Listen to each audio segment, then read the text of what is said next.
The fog that settles over the Appalachian ridges has a personality of its own.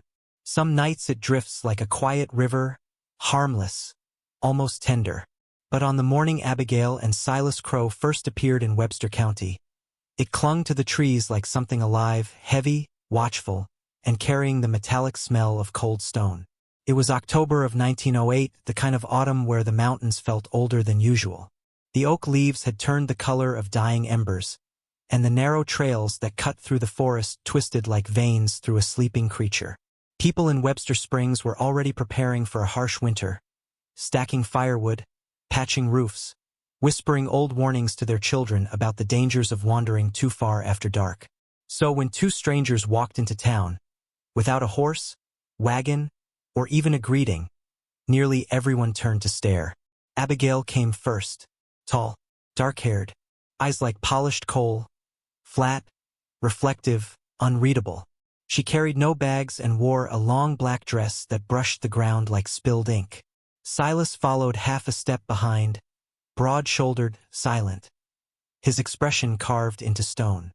His boots were caked with the red clay of the higher slopes, terrain so rugged most locals never bothered climbing that far up.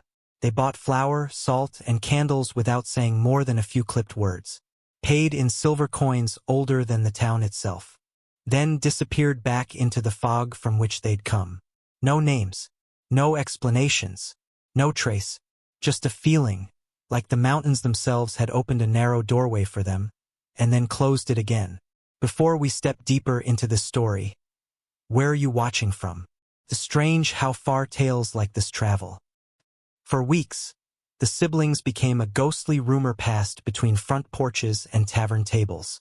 Some claimed they'd taken over the old abandoned house on the upper ridge, the one families always left in a hurry. Others swore they had seen a distant glow from that direction at night, like lanterns moving in patterns too deliberate to be accidental. But it wasn't until the snow began to fall that the town realized something was deeply wrong. The first sign came from a lumber merchant returning from the North Trail. Frost clung to his beard, his hands shook violently, and he refused a drink at the tavern. Something no one had ever seen him do. He said he'd passed near the ridge where the strangers lived, that he'd seen smoke rising from their property. Not the thin kind that escapes a chimney at night, but thick, pulsing columns of black that rose without pause, as if feeding off some constant inner fire. One man joked that maybe the crows had set up a moonshine operation. But the merchant didn't laugh. He muttered something else, something that chilled the inside of the tavern more than the winter outside. He said he heard screams, not animal, not fully human, something in between, stretching, twisting, turning into sounds he could not describe. He downed his whiskey, left without finishing it, never took that trail again. Quick question. How did you find this story? Was it chance? Or something darker pulling you here? As winter deepened, the rumors multiplied. A hunter swore he'd seen figures moving near the siblings' barn long after midnight. Shadows too tall, too angular to be either Abigail or Silas.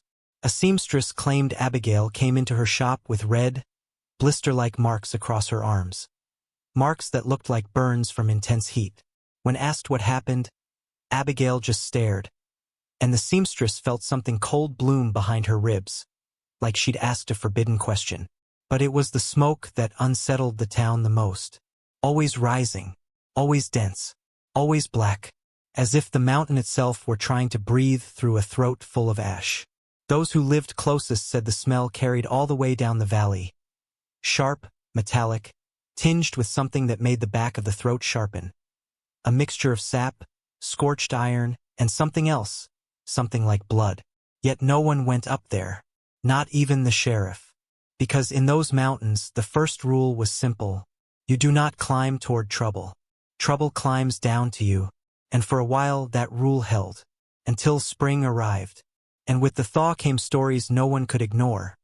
Stories that felt less like rumor and more like warning. People swore Abigail had taken to walking the dirt streets with a confidence that didn't match the time or place. She no longer hid in the shadows. No longer avoided eyes.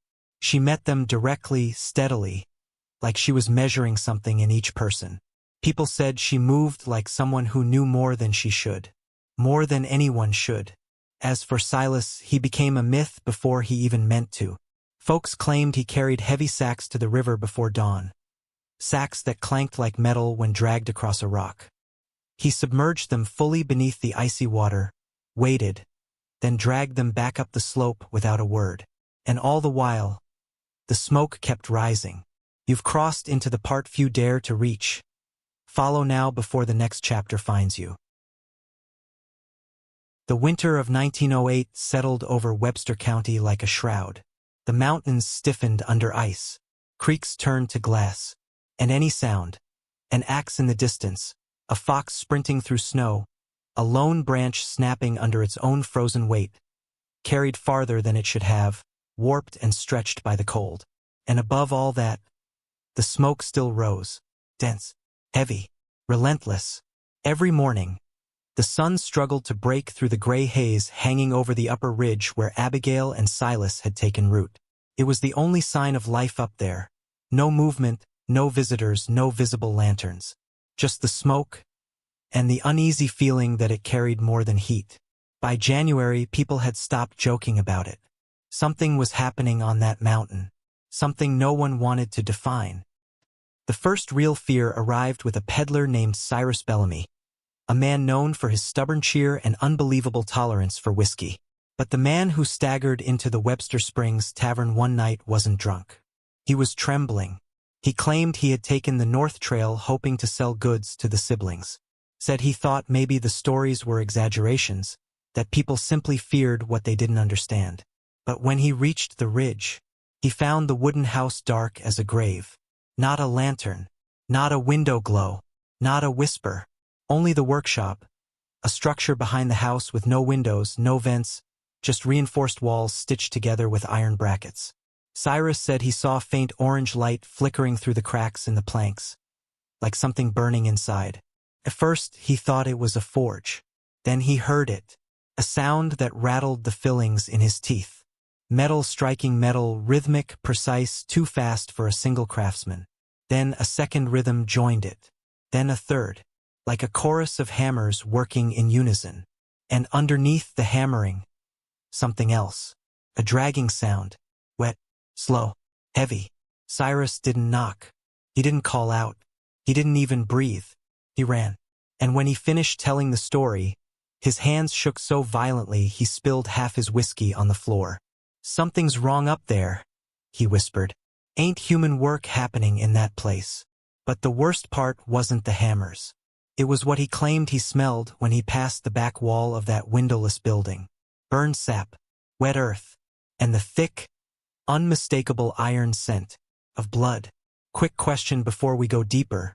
If you heard those sounds coming from a house with no windows, would you knock?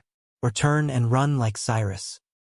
A week later, a hunter entered town shivering despite the heavy furs on his back. He said he'd tracked a deer up toward the ridge, thinking the snowfall would make it easy. But as he followed the prints, he saw something strange. They weren't alone. There were other tracks beside them. Long tracks, wide tracks, uneven, as if made by something dragging itself across the snow. And the deeper the prints got, the more they changed, until they didn't look like deer tracks at all. He swore he heard crying then, human crying, coming from behind the siblings' barn.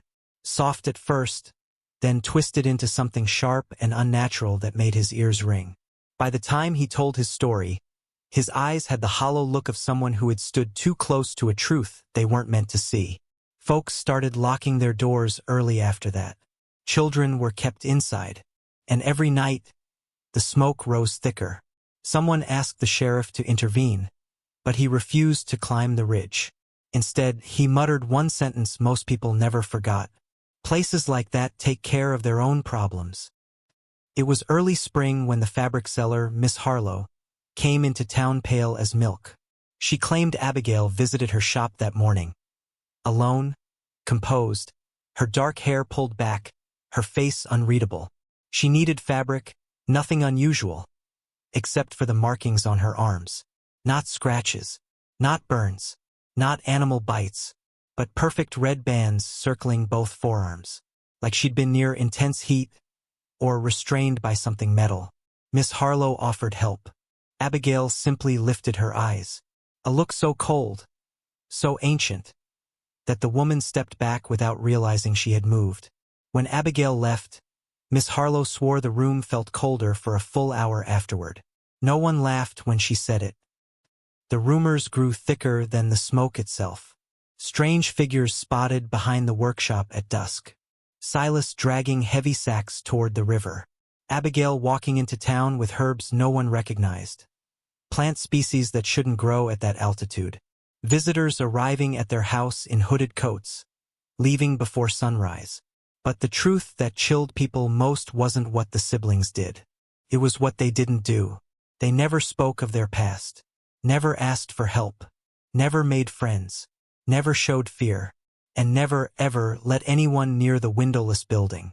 By April, even the bravest men in Webster Springs avoided the upper trail. They'd rather go hungry than pass near whatever Abigail and Silas were building, or destroying, up there. And the smoke kept rising. Still here? Then you already feel it. The next part is closer than you think. Spring in the Appalachians arrives slowly, like someone tiptoeing across a sleeping giant. A patch of thawed ground here, a lone birdsong there. And then, almost overnight, the forest opens its eyes. But the ridge where Abigail and Silas lived awakened differently. While the valleys below still clung to frost, their hillside glowed with color that shouldn't have existed yet. Deep reds, strange blues, and blossoms that opened in spirals instead of petals. The locals noticed from afar. No one spoke of it out loud, but they noticed, especially when Abigail began her quiet visits into town. No one saw her carry tools, no herbs, no medicine satchels, and yet people healed after she left. It started with old Mrs. Bramwell, a widow whose arthritis was so bad she hadn't held a teacup without pain in 10 years.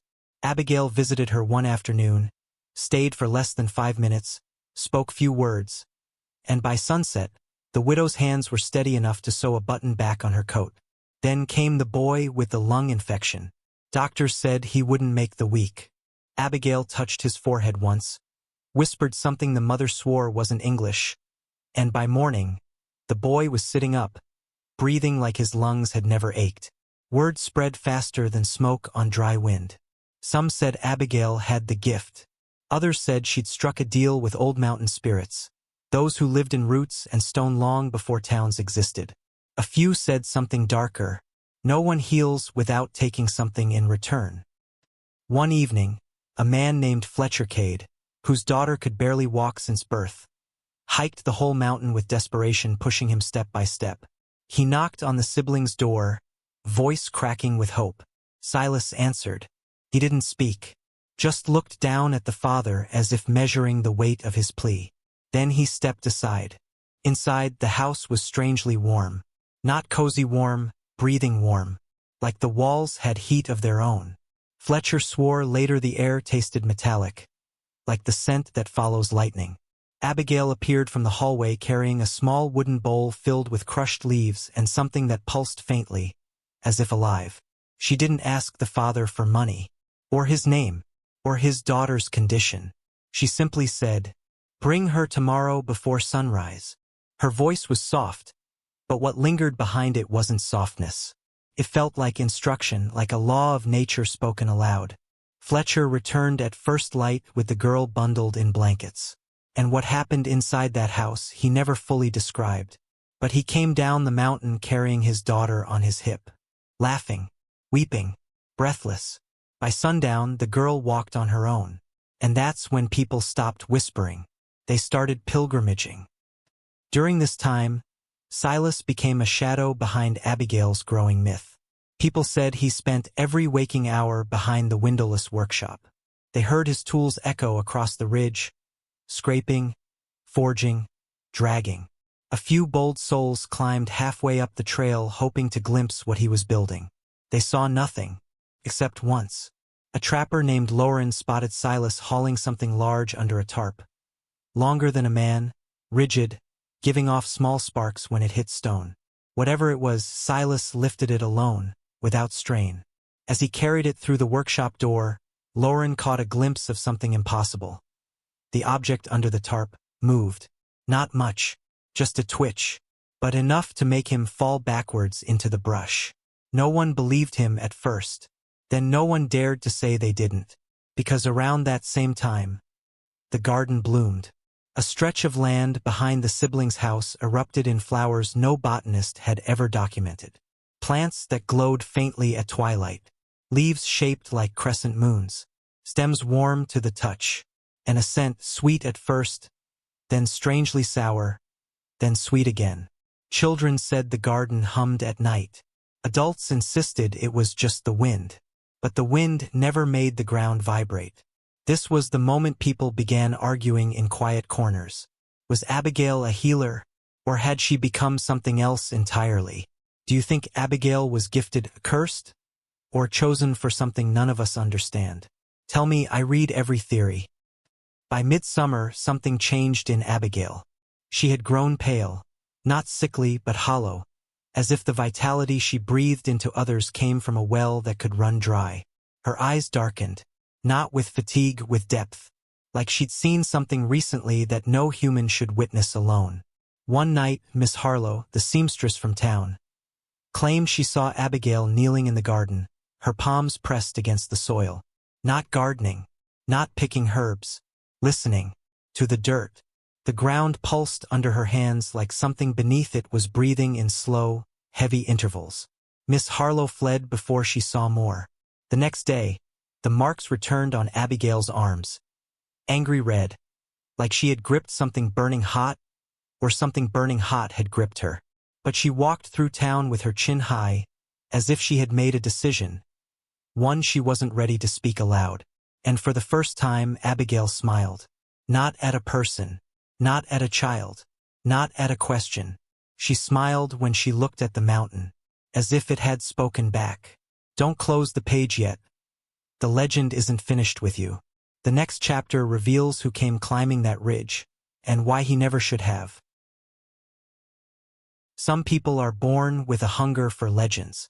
Not the kind you find in old books or whispered over campfires, but the dangerous kind, the ones the land itself tries to bury. Thomas Elroy was one of those people. He wasn't a mountain man. He wasn't local. And he certainly wasn't afraid to go where others refused. He arrived in Webster Springs in the late summer of 1909. A tall, wiry man with spectacles that never sat straight and a notebook filled with sketches, newspaper clippings, and half-formed theories. He called himself a collector of forgotten truths, though most townsfolk considered him just another educated fool who'd get himself lost in the woods. But what made Thomas different was simple. He didn't come to visit Abigail and Silas. He came to study them. He'd heard the rumors drifting across Appalachia of a woman who healed the dying, a man who shaped metal that didn't behave like metal, and a garden that bloomed with plants unknown to science. He believed these stories were fragments of something older, something rooted in the ancient traditions of mountain healers and forbidden practices that predated settlers by centuries. So on his very first morning in town, Thomas asked a question that made the barber drop his comb.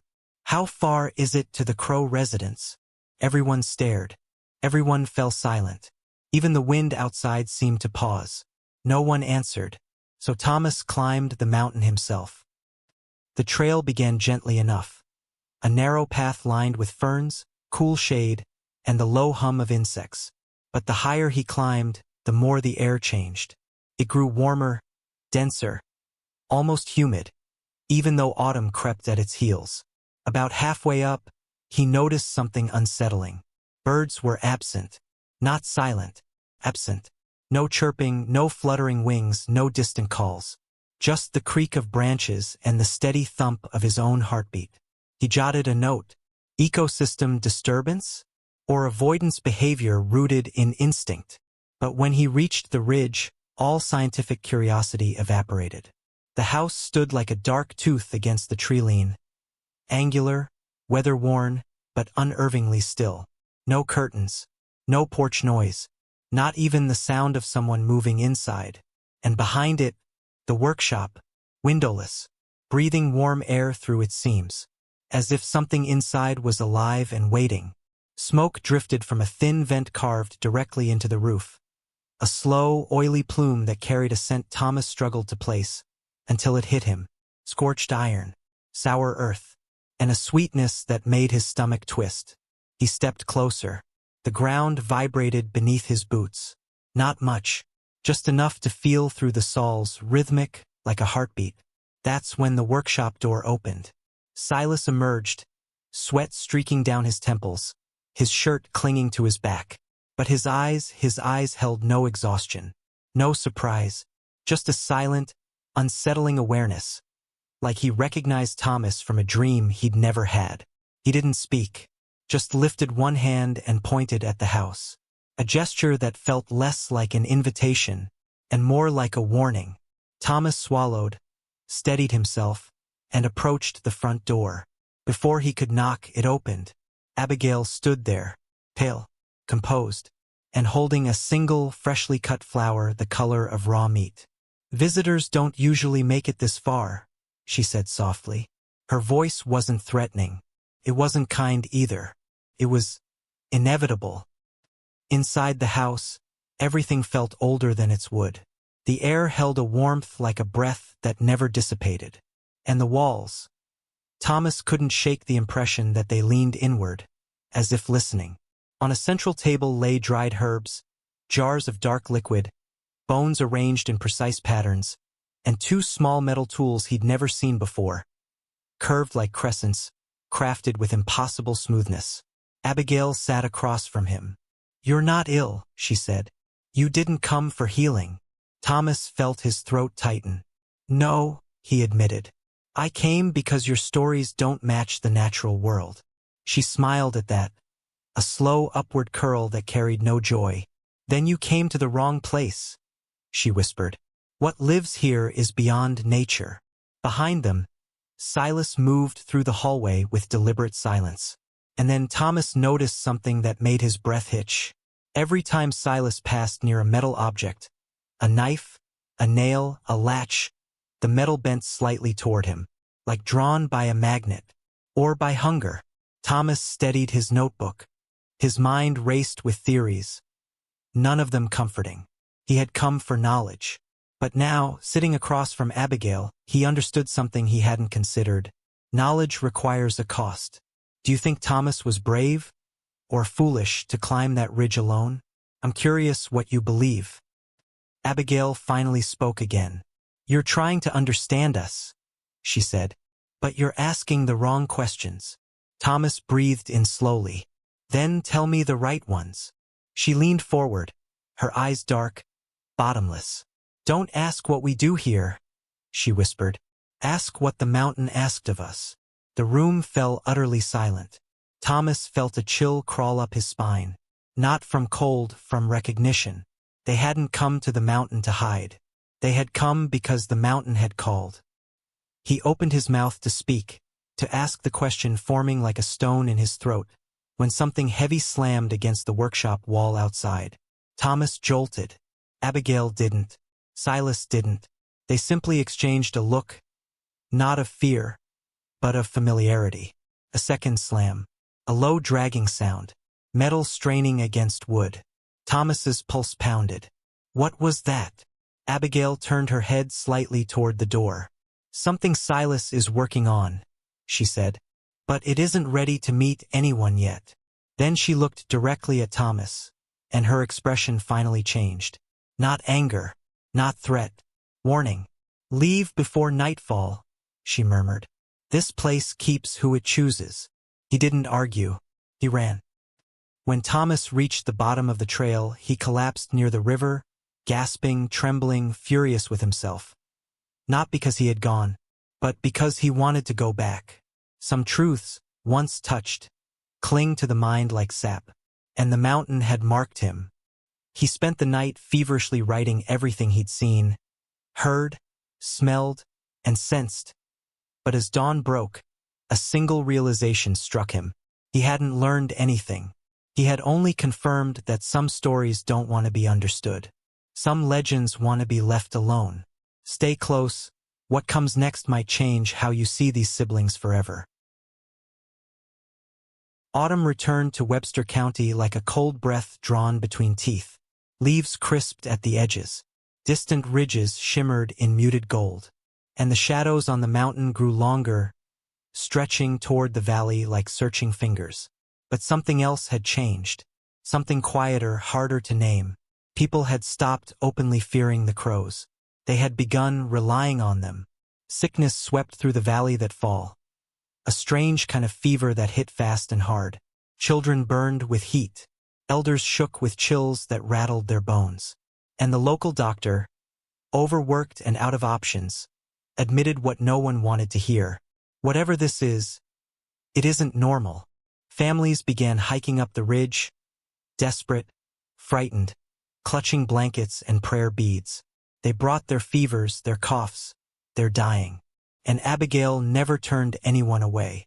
She worked with a calmness that unnerved people, measured herbs with impossible precision, mixed salves that steamed and hissed like they were alive, placed her palms on burning foreheads until the heat vanished like morning fog. By winter's first frost, word spread across 3 counties. If death is near, go to Abigail Crow. If hope is gone, seek her hands. And the smoke from the workshop? It rose thicker than ever. But not everyone was grateful. A preacher named Elias Bracken began warning his congregation that the siblings were practicing unnatural arts. He claimed healings this quick must come from a source not meant for humankind. Everything has a price, he shouted from the pulpit. And if Abigail is curing the body, she's taking something from the soul. But even he had to swallow his sermons when one of his own sons fell ill. Fever-ridden, delirious, slipping away. After 2 nights of prayer brought no change, the preacher climbed the ridge himself. When he returned at dawn, he said nothing. His son recovered within the day. He never preached against the crows again. Some believed Abigail had humbled him. Others whispered a darker thought. Maybe she showed him something only he and God should have seen. Silas, meanwhile, remained a ghostly rumor. A figure glimpsed at dusk hauling water, carrying crates, or walking silently to the workshop with bundles of herbs Abigail handed him. But more and more people noticed something. Silas never got sick. Not from heat, not from cold, not even from exhaustion. His skin barely reddened in winter winds. When he lifted heavy crates, the muscles in his arms didn't shake.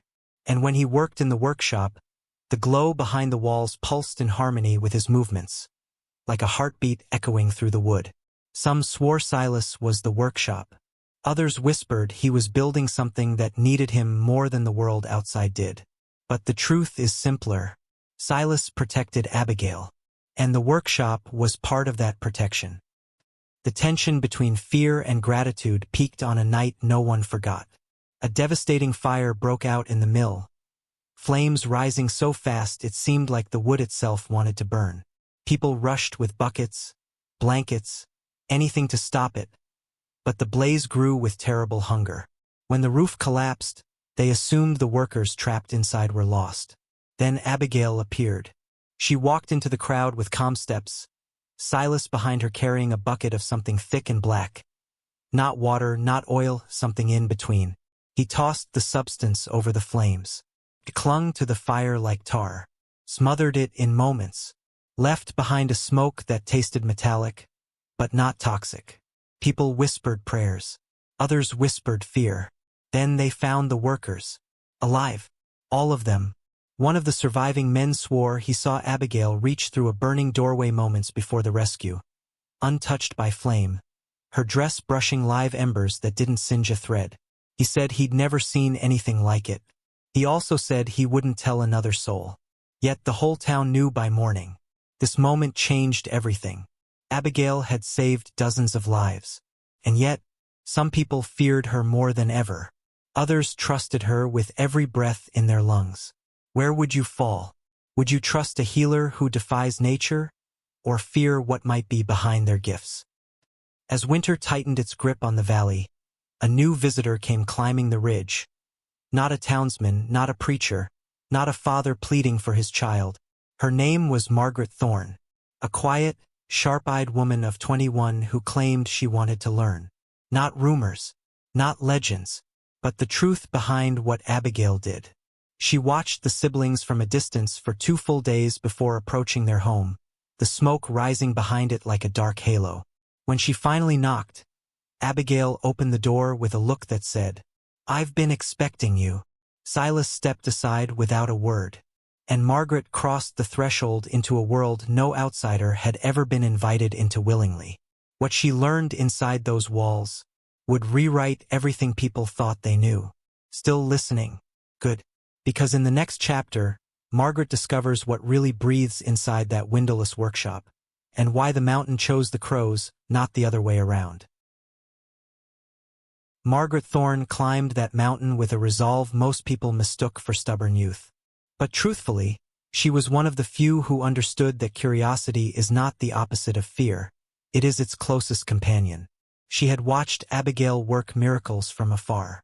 She had heard the stories of the workshop, and she had listened to Thomas Elroy, the collector of stories, speak in trembling half-sentences about his experience on that ridge. But unlike Thomas, Margaret didn't want a story. She wanted knowledge. So when Abigail opened the door and simply said, "Come in," Margaret stepped across the threshold with her chin lifted, unaware that the moment she crossed that wooden floor, the mountain itself seemed to inhale. Abigail offered no tour, no introduction, no gentle conversation. She simply handed Margaret a small clay bowl filled with a thick, dark green paste and said, "Rub this on your forearms, your throat, and the back of your neck. If you don't, you'll collapse within the hour." Margaret obeyed without protest. The paste smelled of winter pine and something sharper, like crushed stone after lightning, tingled against her skin, then warmed, then cooled. Abigail watched her reaction carefully. "Good," she murmured. "It accepts you." Margaret didn't know what it meant. She didn't ask. Abigail led her through the hallway, past shelves of jars, bundles of dried herbs, bowls etched with runes, and strange metal tools that hummed faintly when touched by light. When they reached the back of the house, Abigail pushed open a heavy door, revealing a room Margaret hadn't expected. A library, hundreds of books, some leather-bound, some wrapped in cloth, some etched with symbols older than English. "This," Abigail said, "is where healing begins." Margaret stepped inside as if into a dream. Her fingertips trembled at the thought of what knowledge lay here. Then she heard it, a faint hum, not a sound, a vibration, like the room was alive. Abigail noticed. "You feel it," she said. "Good. That means the mountain accepts you too." Margaret swallowed hard. Why would a mountain need to accept anyone? Abigail didn't smile, but something flickered in her expression. Amusement, but ancient, like someone hearing a child ask why the sky is blue. "It's not the mountain you need to worry about," Abigail whispered. "It's the thing beneath it." Margaret's training began that very hour. Abigail taught her how to grind herbs that changed color based on who ground them, how to boil leaves that released steam in spiral patterns rather than clouds, how to mix tonics that glowed faintly under moonlight, blue if the patient needed strength, green if they needed calm, red if they needed cleansing. Margaret took notes furiously. Her hand cramped, her head pounded, but she understood something quickly. These weren't medicines. They were agreements. Each mixture required intention, emotional, mental, even spiritual. The herbs didn't respond to science. They responded to purpose. "Every healing," Abigail said with quiet gravity, "requires balance. What we give must be taken from somewhere else." Margaret hesitated. "You mean a cost?" Abigail's eyes sharpened. "There is always a cost. Would you accept healing from someone if you knew a price had to be paid? Even if you didn't know what that price was? I wonder how you'd feel standing where Margaret stood." Weeks passed as Margaret studied tirelessly. Villagers kept coming, coughing, limping, fevered, broken. Some were healed instantly. Others required days of care. And a few simply did not leave the house again. But no one questioned it. Not when so many others were saved. Margaret noticed something else during this time. Silas rarely spoke. But when he worked in the workshop, The entire house seemed to vibrate subtly, like the air thickened with tension. Late one night, she followed the sound. Drawn by curiosity she could no longer contain. She reached the workshop door. Her hand trembled on the latch. The wood was warm, too warm. Then a voice behind her. "Don't open that." She froze. Silas stood there, eyes glinting through the dark. Not angry, not startled. Warning. Margaret stepped back. But then she noticed something that made her breath catch. The workshop walls were breathing, very slowly. In. Silas stepped closer, placing one large hand gently on the wood. The breathing slowed, then stopped. Margaret's voice cracked. "What's inside?" Silas finally spoke. "Not a thing," he said. "A promise." Everything changed during fever season. A violent illness swept the county. Faster, deadlier, and stranger than anything Abigail had treated before. People burned with heat so intense their skin bruised. Their eyes reddened. Many collapsed within hours. The doctor could do nothing. Churches overflowed with desperate families. And all hope fell onto Abigail. She worked day and night. So did Margaret. So did Silas, though no one knew what exactly he was doing behind the workshop walls. But the cures grew harder. Abigail's hands shook for the first time. Her eyes darkened. Her voice weakened. One night, Margaret found her slumped beside the garden, breathing raggedly as if air itself resisted her. "Are you sick?" Margaret whispered. Abigail shook her head slowly. "No, but the balance is shifting." Margaret knelt beside her. "What does that mean?" Abigail stared at the glowing garden. "It means we've taken too much, and the mountain has noticed." Margaret felt a cold ripple through her spine. A fear deeper than illness, deeper than death. "Can we fix it?" she whispered. Abigail didn't answer.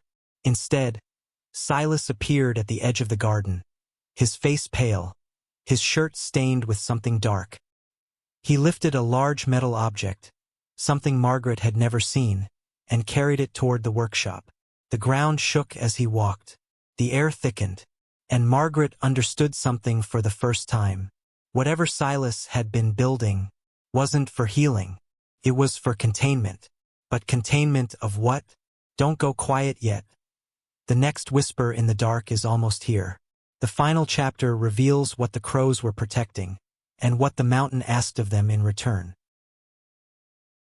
Winter returned early that year, not with soft snowfall or gentle frost, but with a sharpness that cut through the valley like a blade. The trees grew silent. The rivers thinned to icy ribbons. Even the animals seemed to retreat deeper into the forest, as if they sensed something stirring beneath the soil. And the ridge where Abigail, Silas, and Margaret lived felt different. The smoke rising from the workshop no longer drifted upward in lazy curls. Pulsed, in slow, rhythmic surges, almost like breathing. People noticed. They didn't speak of it aloud, not anymore, but they noticed, especially when the ground trembled at dusk. Especially when the wind carried a low hum that vibrated in the bones. Even the bravest men no longer approached the trail. It wasn't fear. It was recognition. A sense that something ancient was waking. Margaret had become part of the household by then. She slept little, learned much, and carried a weight of knowledge few people her age or any age were meant to understand. She found Abigail one morning standing barefoot in the snow, her eyes fixed on the horizon, a thin line of blood trickling from her left palm. "Abigail!" Margaret rushed forward. "You're hurt." "No," Abigail whispered, raising her hand. "It is offering payment." The wind stilled. Even the smoke faltered. Margaret had seen strange things before.